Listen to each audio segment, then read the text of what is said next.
Assalamualaikum.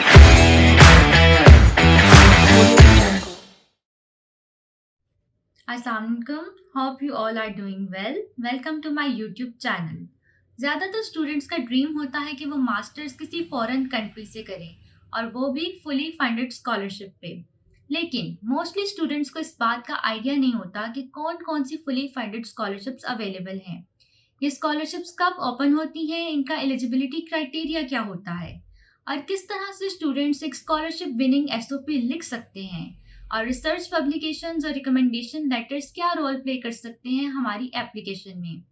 इन्हीं सब बातों को आंसर करने के लिए आज हमारे साथ मौजूद हैं mister Ahmad Hasan, who is an automotive engineer from UT Lahore and he recently got selected for Erasmus Mundus scholarship. आए उनसे बात करते हैं और डिटेल में जानते हैं इरास्मस मंडस स्कॉलरशिप के बारे में। अस्सलाम वालेकुम अहमद, कैसे हैं आप? क्या हाल है आपका? वालेकुम अस्सलाम मुस्कान, मैं बिल्कुल ठीक हूँ। आप कैसी हैं? Alhamdulillah. First of all, congratulations for securing Erasmus Mundus scholarship. Thank you very much. Ahmad, सबसे पहले तो ये बताएं कि ये इरास्मस मंडस है क्या? Erasmus medal scholarship European union से फंडेड स्कॉलरशिप होती है और इसमें यूरोपियन यूनियन 5 सालों के लिए एक प्रोग्राम को डिफ़ाइन करते हैं कि हमने स्पेसिफिक फील्ड ऑफ रिसर्च में या एजुकेशन में हमने काम करना है। और इसमें ज़रूरी नहीं है कि इंजीनियरिंग की फील्ड हो, उसमें मेडिकल की फील्ड्स हैं, म्यूज़िक है, आर्ट्स है, डांस है और एनवायरनमेंट के रिलेटेड हैं। उसके अलावा जो डिफरेंट सोशल स्टडीज़ हैं उसके रिगार्डिंग भी इसमें डिफरेंट प्रोग्राम्स अवेलेबल होते हैं। So, what's the eligibility criteria for applying in Erasmus Mundus? इसमें जो फंडामेंटल एलिजिबिलिटी क्राइटेरिया है वो ये है कि आपकी 16 ईयर्स ऑफ एजुकेशन होनी चाहिए, आपके पास ग्रेजुएशन की डिग्री हो। और ये डिपेंड करता है कि रिक्वायरमेंट क्या है। ये टोटली डिपेंड करेगा जिस प्रोग्राम में आप अप्लाई कर रहे हैं। अगर आप मैकेनिकल इंजीनियरिंग के रिलेटेड कोई प्रोग्राम है वहाँ अप्लाई कर रहे हैं तो ऑब्वियसली आपसे कहा जाएगा कि आपके पास मैकेनिकल इंजीनियरिंग की डिग्री हो। अगर आप कुछ ट्रैवल या इस तरह के टूरिज्म के किसी प्रोग्राम में अप्लाई कर रहे हैं तो वहाँ आपके लिए फंडामेंटली रिक्वायर होगा कि टूरिज्म की डिग्री हो। अगर मेडिकल साइंसेज है तो फिर मेडिकल साइंसेज की डिग्री रिक्वायर होगी। Okay, that's great. Is IELTS required for Erasmus Mundus?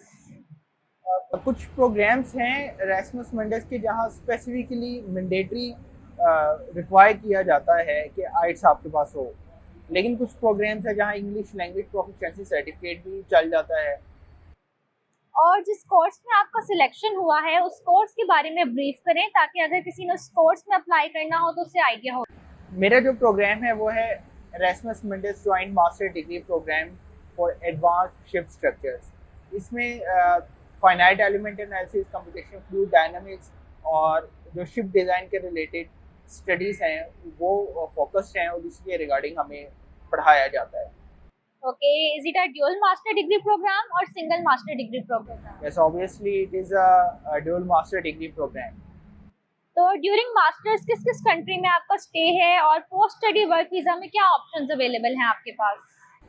EM ship का जो स्ट्रक्चर है उसमें 4 सितंबर 2023 इनटेक जो पहले 2 सेमेस्टर हैं वो यूनिवर्सिटी ऑफ लीड्स बेल्जियम में होंगे हमारे, जहाँ से ग्रेजुएशन के बाद हमें master in mechanical engineering with advance ship structures ये डिग्री मिलेगी विद दिस टाइटल। और उसके बाद जो थर्ड सेमेस्टर है 3 डिफरेंट ट्रैक्स अवेलेबल हैं। आप स्पेन जा सकते हैं, फ्रांस जा सकते हैं और जर्मनी जा सकते हैं। और क्योंकि जो मेरी मोटिवेशन है वो जर्मनी के लिए है फॉर द थर्ड सेमेस्टर, जहाँ से यूनिवर्सिटी ऑफ रॉस्टॉक से ship technology and ocean engineering की डिग्री मिलेगी। और जो फोर्थ सेमेस्टर है वहाँ आप जर्मनी, स्पेन, फ्रांस इन तीनों में से कहीं भी आप रिसर्च बेस्ड थीसिस कर सकते हैं। जो पार्टनर इंडस्ट्रीज़ हैं वहाँ जा सकते हैं। आप यूनाइटेड स्टेट्स में जा सकते हैं, यूनिवर्सिटी ऑफ मिशिगन में। आप साउथ वेल्स यूनिवर्सिटी ऑस्ट्रेलिया जा सकते हैं। आप यूके की यूनिवर्सिटीज़ में जा सकते हैं। आपके पास मल्टीपल ऑप्शंस होते हैं। तो ये टोटली डिपेंड करता है कि आपको क्या अपॉर्चुनिटी मिल रही है, आपका एरिया ऑफ रिसर्च क्या है, आप किस किस्म का काम कर रहे हैं। तो ऑब्वियसली जो आपकी लाइन ऑफ मोटिवेशन होगी उसी के रिगार्डिंग आपको ट्रैक भी मिलेगा। Okay Ahmad, now tell me about your application journey. कितना टाइम लगा आपको इन सब प्रोसेस में और क्या टाइमलाइन होती है इरास्मस में अप्लाई करने के लिए? एरास्मस के जो एप्लीकेशन के फॉर्म्स हैं या एप्लीकेशंस हैं वो ओपन हो जाते हैं इन अर्ली अक्टूबर और लेट अक्टूबर। तो मैंने एप्लीकेशन स्टार्ट की थी अक्टूबर 2022 में, लेकिन ऑब्वियसली इसके लिए पहले से आपको अपना आपका फाइल बिल्डअप करना पड़ेगा, आपको डिफरेंट रेलिवेंट कोर्सेज करने पड़ेंगे। और ये 3-4 महीने की गेम नहीं है, आपको इसमें प्रॉपर मोटिवेशन के साथ और डेडिकेशन के साथ 2 साल का कम से कम टाइम लग जाता है अपने आप को प्रिपेयर करने के लिए। तो आई स्टार्टेड इन 2020 मेरे डिफरेंट रिसर्च प्रोजेक्ट्स के जो कि प्योरली मैटलैब बेस्ड से। और इस प्रोग्राम के अंदर एक टोकन ऑफ एप्रिसिएशन होता है और एक आप समझ लें कि प्लस पॉइंट है जिसे मैटलैब की स्किल जिसके पास हो। और उन रिसर्च पेपर्स के बाद फिर मैंने साथ कोर्सेज भी किए। और मैं जॉब कर रहा था हुंडई पाकिस्तान में, और इवनिंग टाइम में मैं डिफरेंट अपना कोर्स वर्क को भी कंटिन्यू किया हुआ था कि जो एक रेलिवेंसी है वो ब्रेक ना हो। तो फिर मैंने अप्लाई किया इन जनवरी 2023 क्योंकि डेडलाइन थी। तो उसके बाद फिर इसका प्री सिलेक्शन ईमेल आती है, आपको बताया जाता है कि आप लोग सिलेक्ट हो गए हैं। फिर आपका इंटरव्यू कंडक्ट करते हैं। प्री सिलेक्टेड कैंडिडेट्स के जो इंटरव्यू होता है उसके बाद आपका जो फाइनल डिसीजन के लिए आपके एप्लीकेशन जाती है ज्यूरी के पास। ज्यूरी आपका फाइनल डिसीजन लेती है और ज्यूरी जिन कैंडिडेट्स को रिकमेंड करती है फॉर ईएमशिप प्रोग्राम वो फाइनली सिलेक्टेड होते हैं फॉर दिस स्कॉलरशिप।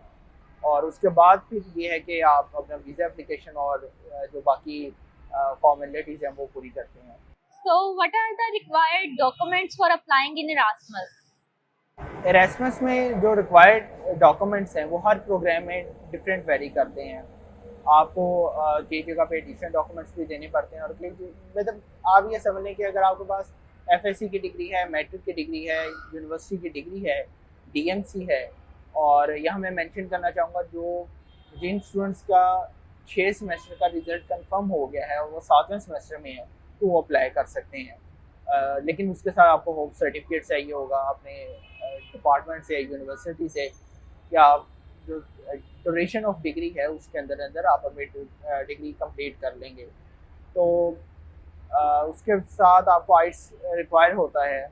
और अगर वो ना हो तो इंग्लिश लैंग्वेज प्रोफिशिएंसी सर्टिफिकेट अगर चल रहा है तो वो आप यूटिलाइज कर सकते हैं। फिर आपके जो रेलिवेंट कोर्सेज आपने किए हैं, जो रिसर्च वर्क आपने किया है उसके आपके पास एविडेंट प्रूफ होने चाहिए। जो आपने इंटर्नशिप्स की हैं, रेलिवेंट इंटर्नशिप्स, उसके आपके पास एक्सपीरियंस या इंटर्नशिप लेटर होने चाहिए। उसके अलावा जो आपने डिफरेंट को-करिकुलर एक्टिविटीज़ के अंदर सोसाइटीज़, क्लब्स या जो वॉलंटियर वर्क है, जो रेलिवेंट वॉलंटियर वर्क और ये सारी एक्टिविटीज़ की हैं उसके हवाले से आपके पास कुछ डॉक्यूमेंट प्रूफ होना चाहिए कि आपने एक्चुअली आपने कंट्रीब्यूशन की है। ओके, अहमद, अब आप हमें ये बताएं कि इरास्मस में अप्लाई करने के लिए एचईसी, मोफा या बाइस लाहौर से डिग्री से टेस्ट करवाना कंपलसरी है क्या? नहीं, बिल्कुल ये कंपलसरी नहीं है। एक्चुअली ये सारी जो अटेस्टेशंस हैं और डिग्री वेरिफिकेशंस हैं ये थोड़ी सी एक्सपेंसिव होती हैं। जो मैं रफली एस्टिमेट करूँ कि अगर आप मैट्रिक और एफएससी की डिग्री पहले बोर्ड से टेस्ट करवा रहे हैं, फिर आईबीसीसी से करवा रहे हैं, उसके बाद आप मोफा से करवा रहे हैं, इसी के साथ पैरेलल आपने अपनी यूनिवर्सिटी की डिग्री और डीएमसी पहले एचईसी से टेस्ट करवाई, फिर मोफा से करवाई, उसके बाद आप एम्बेसी से करवा रहे हैं। तो ये तकरीबन एस्टिमेटेड है कि 70 to 80,000 का कम से कम खर्चा हो जाता है। तो इस एक्सपेंसेस को बियर करने की बिल्कुल ज़रूरत नहीं है। पहले आप जो रिक्वायर्ड डॉक्यूमेंट्स हैं उनके साथ एप्लीकेशन अपनी सबमिट करवाएं। जब आपकी सिलेक्शन हो जाए और जब आपको कंफर्मेशन एडमिशन लेटर और स्कॉलरशिप लेटर मिल जाए फिर आप ये अपने अटेस्टेशन का और बाकी जो रेलिवेंट प्रोसीजर है स्टार्ट करें। Okay, that's great. Now moving towards the most important part, SOP. How to write a strong scholarship winning SOP. SOP basically statement of purpose होती है। और मैं ये कहना बिल्कुल मुनासिब समझूंगा कि पाकिस्तानी स्टूडेंट इसे एक ऐसे की तरह ले रहे होते हैं जिससे आपको सुबह लिख दिया और सेंटर में अपनी बॉडी बना के एक एसओपी चमका दी, लेकिन एक्चुअली ऐसा बिल्कुल नहीं होता। आपने अपने बैकग्राउंड को प्योरली प्रूव करना होता है कि आपका जो स्किल है और जो रिक्वायर्ड स्किल सेट है, आपकी जो एजुकेशन बैकग्राउंड है और जो रिक्वायर्ड एजुकेशन बैकग्राउंड है और जो सॉफ्ट स्किल्स रिक्वायर्ड हैं ये प्रॉपर्ली अलाइन हो। तो सबसे पहले तो मैं ये कहता हूँ कि जो इंट्रोडक्टरी आपका पैराग्राफ है वहाँ कुछ ऐसी पंचिंग लाइंस होनी चाहिए जो कि एवेलुएटर को या रेफरी को मजबूर करेंगे वो आपकी पूरी एसओपी पढ़े, क्योंकि वो आपका इंप्रेशन बिल्डअप करती हैं।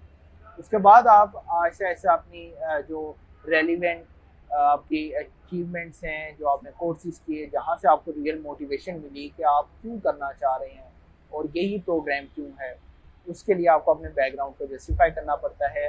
देन आ जाता है कि जो प्रोग्राम्स के एक्चुअल गोल्स हैं, प्रोग्राम की जो डिस्क्रिप्शन है, जो रिक्वायरमेंट है, वो वेबसाइट पे बड़े आसान अल्फाज में और बहुत ज़्यादा डिटेल में ब्रीफली बताई गई है। आपको चाहिए कि पहले उसे आप पढ़ लें, उसके बाद अपनी एसओपी आप लिखना स्टार्ट करें। तो वहाँ से आपको पता चलेगा कि इस प्रोग्राम के ऑब्जेक्टिव्स क्या हैं, इसके गोल्स क्या हैं।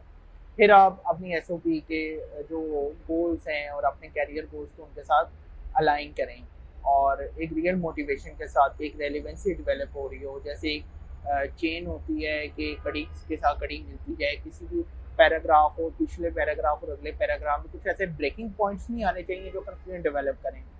आपने एक प्योर ये समझ लें कि एक ऐसी उन्हें चीज़ देनी है जहाँ उन्हें लगे कि yes you are the perfect candidate for this programme. तो उसके लिए मैं दोबारा मेंशन करना चाहूँगा कि आप प्रोग्राम की डिस्क्रिप्शन को, उसके रिक्वायरमेंट्स को अच्छे तरीके से पढ़ें और उसके पहले से जारी करें, तो फिर ही पॉसिबल होता है कि आप एसओपी लिख सकें। और एसओपी एक दो दिन का काम नहीं है। फॉर एग्जांपल अगर डेडलाइन आपकी है दिसंबर में, तो आपको चाहिए कि आप जो फर्स्ट राइटिंग प्रैक्टिस है एसओपी की, वो कम से कम सितंबर या अगस्त में ज़रूर करें। आप बार बार लिखेंगे, अपनी एसओपी को खुद एवेल्युएट करेंगे और अपने सीनियर से उसके ऊपर सजेशन लेंगे, और जो आपकी खामियां होंगी उसके ऊपर आप काम करेंगे, जो आपको रिक्वायरमेंट्स चाहिए होंगे उसे पूरा करेंगे, और एक सेंटेंस स्ट्रक्चर्स को देखेंगे और प्रॉपरली हर चीज़ को रेलिवेट करेंगे एक दूसरे के साथ, और एक ओरिएंटेशन आपको नज़र आएगी अपनी एसओपी के अंदर कि हाँ आप सारी चीज़ें परफेक्ट हैं।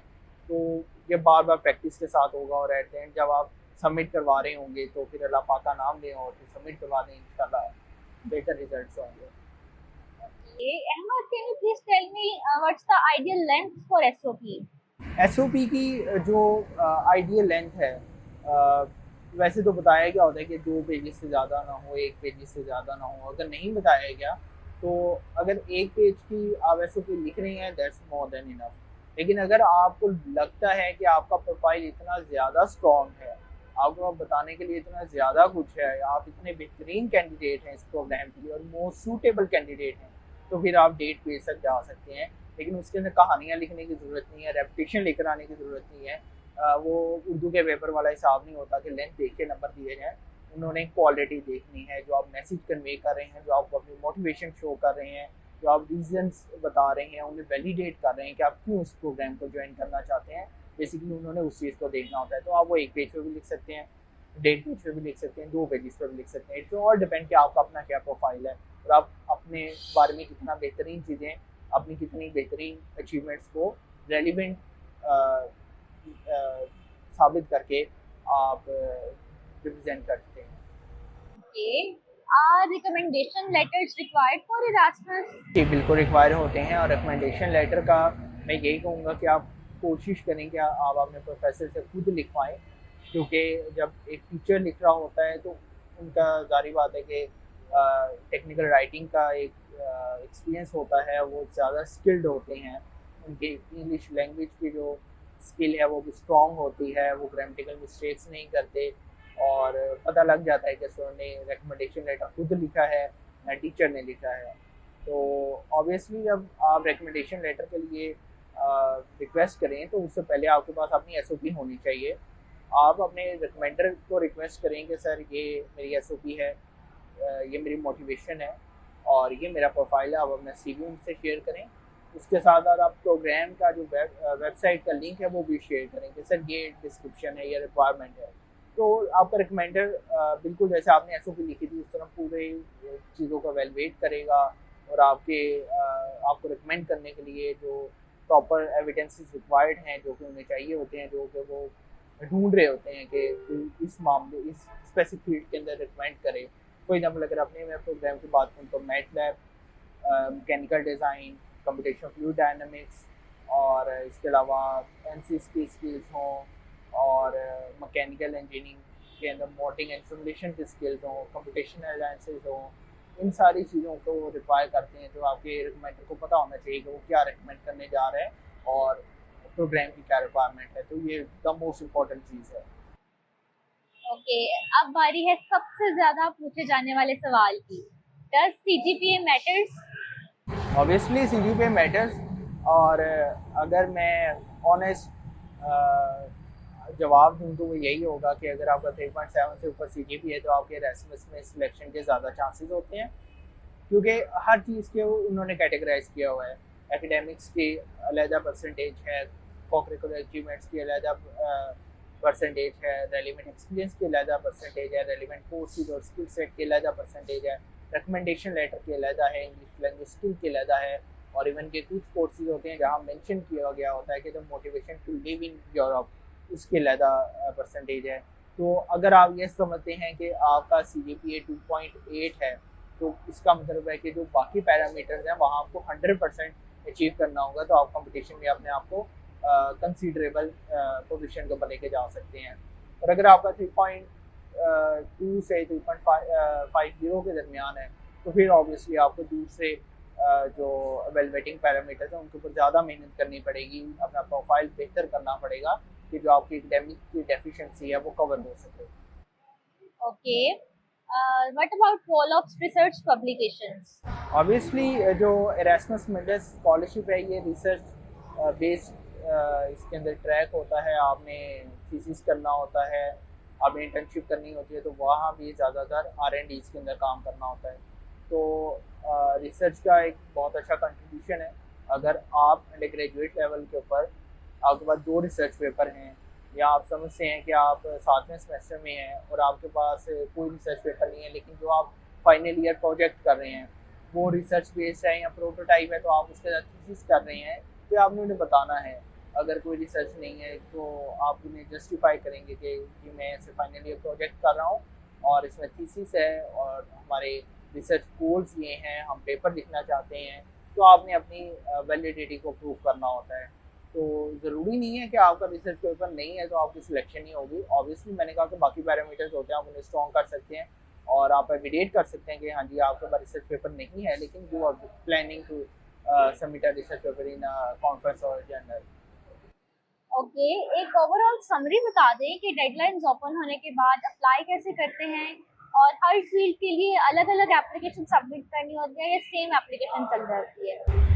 अच्छा, अगर मैं आपसे कहूँ कि आपने लाहौर जाना है और एक बंदे ने कराची जाना है, और ये पाकिस्तान के नॉर्थ वाली साइड पे लाहौर है और साउथ वाली साइड पे कराची है, तो ज़ाहिर बात है आप एक गाड़ी पे बैठ के नहीं जा सकते। आपको डिफरेंट उसके लिए मोड ऑफ ट्रांसपोर्टेशन यूज़ करने होंगे। तो SOPs और एप्लीकेशन बिल्कुल इसी तरह है।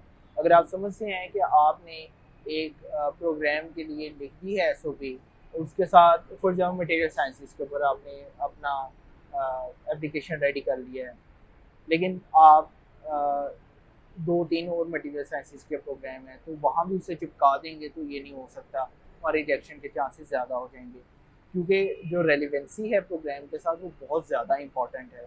और जो SOP है इसके अंदर वो मैं अक्सर कहता हूँ कि आपको ज़मीन से आसमान पे भी लेके जा सकती है और बहुत बेहतरीन प्रोफाइल वालों को आसमान से ज़मीन पे भी लेके जा सकती है। तो ये एक सादा सा इसके ऊपर कंक्लूजन है कि आपने अपनी SOP को बहुत ज़्यादा कंसीडर करना है, रिकमेंडेशन लेटर्स को अच्छे तरीके से करना है। अगर ऐसे रिक्वायर है तो उसके अंदर आपने कॉपी पेस्ट बिल्कुल नहीं करना, और किसी किस्म के चीटिंग टूल्स यूज़ नहीं करने, या कोई जुगाड़ नहीं लगाना सादा अल्फाज के अंदर। आपने मेहनत करनी है चीज़ों के ऊपर। और एप्लीकेशन के बारे में मैंने जैसे पहले बताया कि ये अक्टूबर के स्टार्ट में तकरीबन काफ़ी प्रोग्राम्स के इंटेक्स की एप्लीकेशन ओपन हो जाती हैं, और तकरीबन मार्च के मिड में या जनवरी के मिड मिड ऑफ जनवरी से या फरवरी से लेकर मिड ऑफ मार्च तक आपकी मेजॉरिटी एप्लीकेशन क्लोज हो रही होती हैं। तो आपने अपने जो प्लानिंग है वो इस हिसाब से करनी है कि आपके पास डॉक्यूमेंटेशन और जो रिक्वायरमेंट है वो तकरीबन डेडलाइन से 3 महीने की पहले की पूरी हो गई हो कि आप फिर उसे फाइनल रिवीजन दे रहे हो, फाइनल टच दे रहे हो कि आपने किस प्रोग्राम में अप्लाई करना है, उसकी क्या रिक्वायरमेंट्स हैं। तो हर प्रोग्राम के लिए आपको लहदा उसके लिए काम करना पड़ेगा। अच्छा अहमद, ये बताएं कि एप्लीकेशन फॉर्म सबमिट करवाने के बाद कोई इंटरव्यू हुआ था आपका? जी बिल्कुल, इंटरव्यू था। जैसे मैंने पहले आपको बताया कि प्री सिलेक्शन ईमेल थी और उससे पहले एक इंटरव्यू हुआ था, और प्री सिलेक्शन जो ईमेल आई थी उसके बाद भी एक इंटरव्यू कंडक्ट किया गया था। उसके बाद जूरी ने डिसीजन लिया था और उसके बाद स्कॉलरशिप और एडमिशन लेटर मिले थे। कुछ प्रोग्राम्स होते हैं एरास्मस के जहाँ इंटरव्यू नहीं लिया जाता, आपकी एसओपी के ऊपर और आपके जो सबमिटेड एप्लीकेशन है उसी के बेसिस पे आपको वैलिडेट किया जाता है और आपको डिसीजन मिल जाता है। कुछ प्रोग्राम्स है जिसमें इंटरव्यू की वेटेज होती है और इंटरव्यू लिया जाता है, तो ये डिपेंड करता है कि आप किस प्रोग्राम में अप्लाई कर रहे so any tips for clearing interviews? हैं। इंटरव्यू के अंदर ये है कि हम पाकिस्तानियों की आदत होती है, हमसे एक सवाल पूछा जाता है, हम उसकी लंबी लंबी तशरीह दे रहे होते हैं जैसे मैं यहाँ कर रहा हूँ। लेकिन जो इंटरव्यूअर है अगर उसने आपको 15 मिनट का स्लॉट दिया है, दैट्स मीन कि उसने 15 मिनट में आपको हर लिहाज से एवेलुएट करना है। तो जो क्वेश्चन पूछ रहा है उसका टू द पॉइंट आप जवाब दें, कन्फ्यूजन डेवलप ना करें, और आपने प्रूव करें कि जो आपने एसओपी में लिखा है, जो आपका प्रोफाइल है, जो आप बोल रहे हैं वो आपस में अलाइन हो। ये ना हो कि आपने एसओपी में कुछ और लिखा है, आप एप्लीकेशन में कुछ और लिख कर आए हैं, इंटरव्यू में से कुछ और बता रहे हैं। तो इस ब्लेंडर से बचना है। तो इंटरव्यू से पहले आपने एसओपी एक बार पढ़ लें कि आपने क्या लिख के सबमिट करवाया, आपका स्किल सेट क्या था और आपने क्या बताया है, कि इंटरव्यू में भी आप उसी चीज़ों को सेकंड कर सकें। ठीक है अहमद, ये बताएं कि फाइनल सिलेक्शन के बाद वीजा का क्या प्रोसीजर होता है? वीज़ा का प्रोसीजर जो है वो वेरी कर रहा होता है, जो आपका फर्स्ट कंट्री होता है उसके लिहाज से। अगर मैं यूरोप की बात करूँ तो जैसे मेरा फर्स्ट कंट्री बेल्जियम है, तो अगर कुछ स्टूडेंट है जिसका फर्स्ट कंट्री इटली है, फ्रांस है, जर्मनी है, तो ये वेरी करेगा। इनकी डॉक्यूमेंट्स रिक्वायरमेंट वेरी करेंगी, इनके डॉक्यूमेंट्स की टेस्टेशन जो रिक्वायर हैं वो वेरी करेंगी, और इनका एप्लीकेशन प्रोसीजर का जो टाइम लाइन है वो भी वेरी करेगा। तो अगर मैं बेल्जियम का स्पेसिफिकली बताऊँ तो जो आपको बेल्जियम कॉन्सुलेट की वेबसाइट के ऊपर डिटेल्स मिलेंगी, आपने वो डॉक्यूमेंट्स अच्छे तरीके से जो उन्होंने रिक्वायर किए हैं, बगैर किसी डॉक्यूमेंट को हल्का लिया आपने सारे डॉक्यूमेंट सबमिट करवाने हैं। और उसके बाद ये है कि बेल्जियम का तो इंटरव्यू नहीं होता, और कुछ कैंडिडेट्स होते हैं जिनका इंटरव्यू कॉल है। मेरे साथ एक मेरे फेलो हैं जिन्हें इंटरव्यू कॉल आई है, तो इंटरव्यू देने गए इस्लामाबाद, और उसके बाद उन्हें वीज़ा मिला। लेकिन मैंने एप्लीकेशन सबमिट करवाई तो विदाउट इंटरव्यू मुझे वीज़ा इशू हो गया था।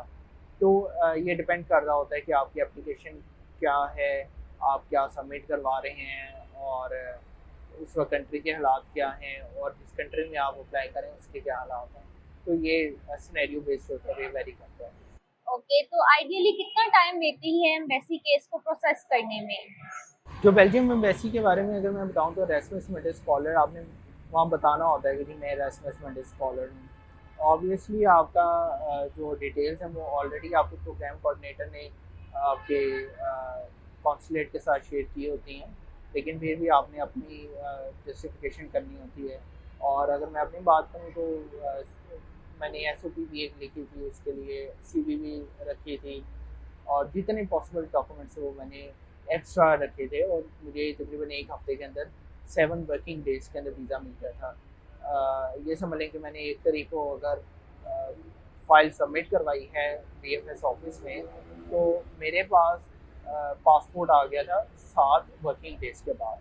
तो ये एक बड़ी आइडियल और अच्छी किस्मत के साथ ड्यूरेशन है, वरना 1 महीना भी हो सकती है, 1.5 महीना भी हो सकती है। तो कहा यह जाता है कि जब आपको एडमिशन लेटर और स्कॉलरशिप लेटर मिल जाए तो आप उसी दिन से अपना काम स्टार्ट करें। आपने एक बार डिसीजन ले लिया कि हाँ जी मैंने जाना है, तो आप विद इन 15 to 20 डेज अपनी अटेस्टेशन पूरी करें। पैरेलल आपने अगर मेडिकल करवाना है तो वो करें। आपने अगर कोई और आपकी रिक्वायरमेंट है, पुलिस इंस्पेक्टर सर्टिफिकेट है, तो वो आप रिक्वायरमेंट अपनी पूरी करें। आप अपॉइंटमेंट पहले अप्लाई करें। आपको एक अपनी कैलकुलेशन होनी चाहिए कि 1 महीने के अंदर ये सारे मेरे डॉक्यूमेंट पूरे हो जाएंगे, और 1 महीने के बाद मैंने अपनी एप्लीकेशन सबमिट कर देनी है। तो ये आपकी एफिशिएंसी के ऊपर डिपेंड करता है कि आपकी क्या ड्यूरेशन आपको एंटरटेन करनी पड़ रही है। ओके, अच्छा अहमद, ये बताएं कि जब आप एक सुबह सो के उठे थे, और आपने अपनी ईमेल चेक की थी और आपको ईमेल आई हुई थी कि आपका फाइनल सिलेक्शन हो गया इरास्मस मंडस में, तो उस वक्त ईमेल पढ़ के क्या फीलिंग्स थी आपकी, क्या फील कर रहे थे आप? ऑब्वियसली ये मेरा एक ड्रीम था कि मैं एरास्मस फंड स्कॉलरशिप के लिए सिलेक्ट हूँ और एक प्रीवियस स्कॉलरशिप प्रोग्राम को ज्वाइन करूँ।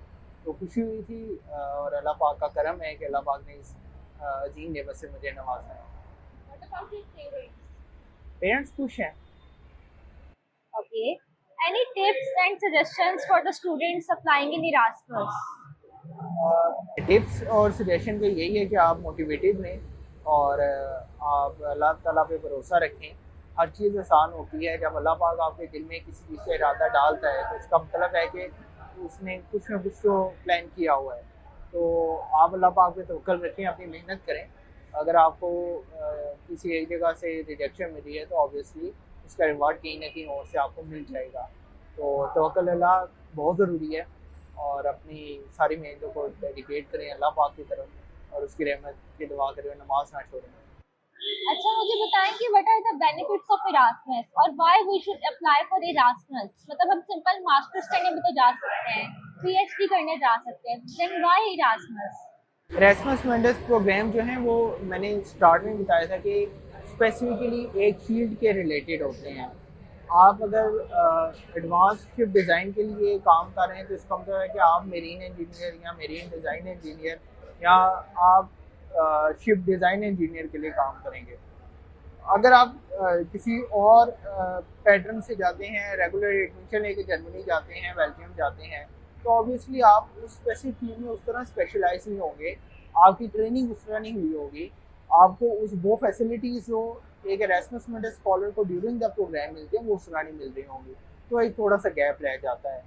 और फिर ये है कि इसका जो अच्छा बेनिफिट है कि आपके पास अपॉर्चुनिटीज़ होती हैं। अगर आपने मेहनत की है, डेडिकेशन के साथ आप चले हैं, तो आपको पीएचडी पोजीशंस मिल जाती हैं, आपको पार्टनर इंडस्ट्रीज़ के अंदर जॉब मिल जाती है अगर आपने वाकई मेहनत की है। और उसके साथ साथ ये है कि आपको 1 साल का जॉब सर्च वीज़ा मिलता है जो आपको पार्टनर कंट्रीज़ होते हैं। अब ईएमशिप का ये है कि after this programme job seeking visa आपको मिल सकता है 1 साल के लिए जर्मनी, फ्रांस और स्पेन में। आप कहीं भी जा सकते हैं। तो ये इसके बेनिफिट्स हैं। ओके, स्कॉलरशिप अमाउंट क्या है इरास्मस की और does Erasmus cover accommodation and travel expenses?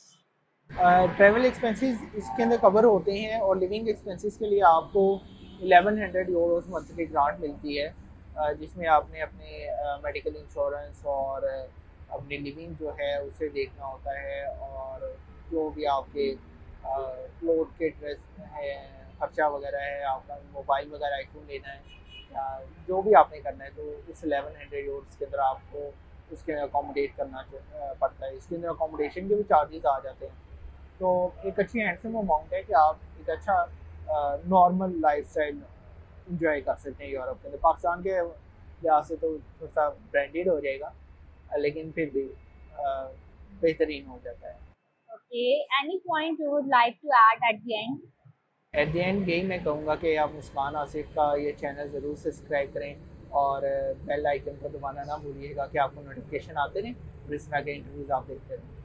Okay, thank you so much Ahmad for your time. काफ़ी अच्छे तरीके से आपने इरास्मस मंडस के बारे में काफ़ी डिटेल में एक्सप्लेन किया है और होपफुली जो भी ये वीडियो देखेगा उसकी सारी क्वेरीज इरास्मस के रिलेटेड क्लियर हो जाएंगी and we wish you very best of luck for your future. Thank you Ahmad for joining.